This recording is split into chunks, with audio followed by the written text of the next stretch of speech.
तो एक सवाल से शुरू करते हैं। क्या हमारे फैसले, हमारी पसंद सच में हमारी अपनी होती हैं? हम सब एक अच्छी ज़िंदगी चाहते हैं ना?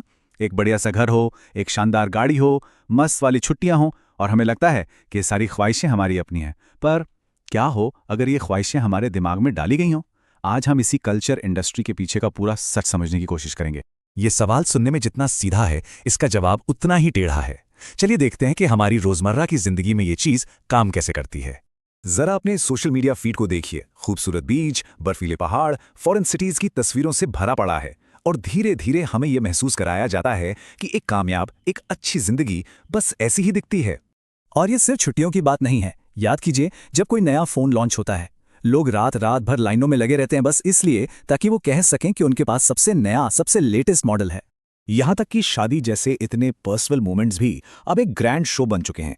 लाखों करोड़ों रुपए खर्च हो जाते हैं सिर्फ ये दिखाने के लिए कि जश्न कितना बड़ा था। तो सवाल यही उठता है कि ये चाहत आती कहां से है? कौन तय कर रहा है कि परफेक्ट क्या है? मजे की बात यह है कि इसका जवाब हमें आज नहीं, बल्कि लगभग 80 साल पहले लिखी गई एक किताब में मिलता है, जो आज की दुनिया को एकदम मायना दिखाती है। तो चलिए इस रहस्य से पर्दा उठाते हैं। हम बात कर रहे हैं थियोडोर एडोर्नो और मैक्स होर्खहाइमर की किताब डायलेक्टिक ऑफ एनलाइटनमेंट की। इसी किताब में उन्होंने दुनिया को कल्चर इंडस्ट्री के कॉन्सेप्ट से मिलवाया था। उनका तर्क ये था कि जिसे हम कल्चर या संस्कृति समझते हैं, मतलब फिल्में, गाने, टीवी शोज, वो असल में एक इंडस्ट्री है, एक फैक्ट्री की तरह। और इस फैक्ट्री का काम है एक जैसे स्टैंडर्डाइज्ड प्रोडक्ट्स बनाना, ताकि लोग बिना ज्यादा सोचे समझे बस उन्हें कंज्यूम करते रहें।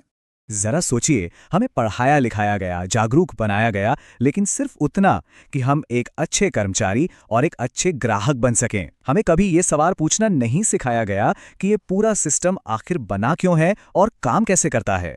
तो ये सिस्टम हमें कंट्रोल कैसे करता है, वो भी इस तरह के हमें पता भी नहीं चलता। इसके 3 बहुत पावरफुल हथियार हैं। आइए एक एक करके इन्हें समझते हैं। पहला हथियार है चॉइस का भ्रम। मतलब ऐसा लगता है कि हमारे पास कितने सारे ऑप्शन हैं। नेटफ्लिक्स, प्राइम वीडियो, हॉटस्टार, सैकड़ों शो, हजारों फिल्में। लगता है कि हम जो चाहें वो देख सकते हैं, है कि नहीं? लेकिन एक बात सोचिए, अगर हमारे पास एंटरटेनमेंट के इतने साधन हैं, तो हम पहले से ज्यादा अकेलापन और बेचैनी क्यों महसूस कर रहे हैं? एडोर्नो कहते हैं कि ऐसा इसलिए है क्योंकि भले ही प्लेटफॉर्म्स अलग अलग हों, पर कहानी तो लगभग एक जैसी ही होती है।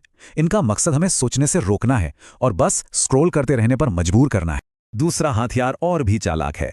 इसे कहते हैं स्यूडो इंडिविजुअलिज्म, यानी नकली पहचान। ये हमें ये फील कराता है कि हम अपनी पसंद से दूसरों से एकदम अलग हैं, जबकि असल में हम एक जैसे प्रोडक्ट्स में से ही कोई एक चुन रहे होते हैं।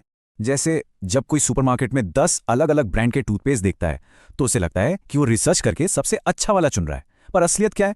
उनमें से ज्यादातर एक ही बड़ी कंपनी बना रही होती है, बस पैकिंग और नाम का फर्क होता है। हमें लगता है कि हम स्मार्ट चॉइस कर रहे हैं, पर खेल तो पहले से ही तय है। और इसी वजह से खरीदारी का पूरा तरीका ही उल्टा हो गया है। देखिए, पहले किसी चीज की जरूरत होती थी, तब उसकी डिमांड होती थी। अब कंपनियां पहले प्रोडक्ट बनाती हैं, फिर एडवर्टाइजिंग के जरिए हमारे दिमाग में उसकी जरूरत पैदा करती हैं, और तब डिमांड बनती है। मतलब जरूरत असली नहीं है, वो बनाई जा रही है। और तीसरा, और शायद सबसे खतरनाक हथियार है कमोडिफिकेशन। मतलब हर चीज को एक बिकाऊ सामान बना देना। आज की दुनिया में कुछ भी पवित्र नहीं बचा है। प्यार, दोस्ती, रिश्ते, भावनाएं, हर चीज को खरीदा और बेचा जा सकता है। सोचिए जरा, वैलेंटाइंस डे पे प्यार दिखाने के लिए महंगा गिफ्ट खरीदना ही क्यों जरूरी है? या मदर्स डे पर मां के लिए सम्मान दिखाने का मतलब कुछ खरीदना ही क्यों हो गया है? सच्ची भावनाओं को खरीदारी से जोड़ दिया गया है। कमाल तो यह है कि अब तो मन की शांति के लिए भी हमें ऐप्स और कोर्सेज बेचे जा रहे हैं। तो शायद कोई सोचे कि इसमें दिक्कत क्या है? थोड़ा बहुत एंटरटेनमेंट कर लिया तो क्या हर्ज है? दिक्कत बहुत बड़ी है, क्योंकि जब हम सोचना बंद कर देते हैं, तो हम सिर्फ एक ग्राहक के तौर पर नहीं, बल्कि एक इंसान के तौर पर भी बहुत कुछ खो देते हैं। एडोर्नो ने एक बहुत गहरी बात कही थी। उन्होंने कहा था, मनोरंजन काम का ही विस्तार है। इसका मतलब यह है कि हमारा जो खाली समय है, वो असल में हमारा है ही नहीं। टीवी शोज और सोशल मीडिया हमें बस उतना ही रिचार्ज करते हैं कि हम अगले दिन फिर से काम पर जा सकें। ये कभी ना खत्म होने वाला चक्र बन गया है। और यहीं से एक खतरनाक ढलान शुरू होती है। पहला कदम, हम बिना सोचे समझे मनोरंजन करने वाले बन जाते हैं। दूसरा कदम, हम बिना सोचे समझे खरीदारी करने वाले बन जाते हैं। और आखिरी और सबसे खतरनाक कदम, हम बिना सोचे समझे वोट भी देने लगते हैं। जब एक पूरा समाज क्यों पूछना बंद कर देता है, तो वो अपनी आवाज खो देता है। वो सरकार से, सिस्टम से सवाल नहीं करता, वो किसी बदलाव की मांग नहीं करता। वो सिर्फ एक भीड़ बनकर रह जाता है जिसे कोई भी कहीं भी आसानी से कंट्रोल कर सकता है। तो अब आते हैं सबसे जरूरी और आखिरी सवाल पर। और यह सवाल किसी और के लिए नहीं, बल्कि हम सब के लिए, खुद के लिए है। हमें ये याद रखना होगा, कल्चर इंडस्ट्री का असली मकसद सिर्फ सामान बेचना नहीं है। उसका असली मकसद है सोचने समझने वाले नागरिकों को ऐसे लोगों में बदलना जो बस खरीदारी करें और चुप रहें। मतलब एक एक्टिव सिटीजन से एक पैसिव कंज्यूमर बनाना। तो अगली बार जब भी कोई फोन उठाए, टीवी ऑन करे या कुछ खरीदने जाए, तो बस एक पल के लिए रुककर खुद से ये सवाल पूछें, जो चीज़ मैं कंज्यूम कर रहा हूँ, क्या वो मुझे और ज़्यादा जागरूक और ज़्यादा एक्टिव बना रही है या और ज़्यादा सुस्त और निष्क्रिय? इसका जवाब शायद चौंकाने वाला हो, और क्या पता उसी जवाब से बदलाव की असली शुरुआत हो।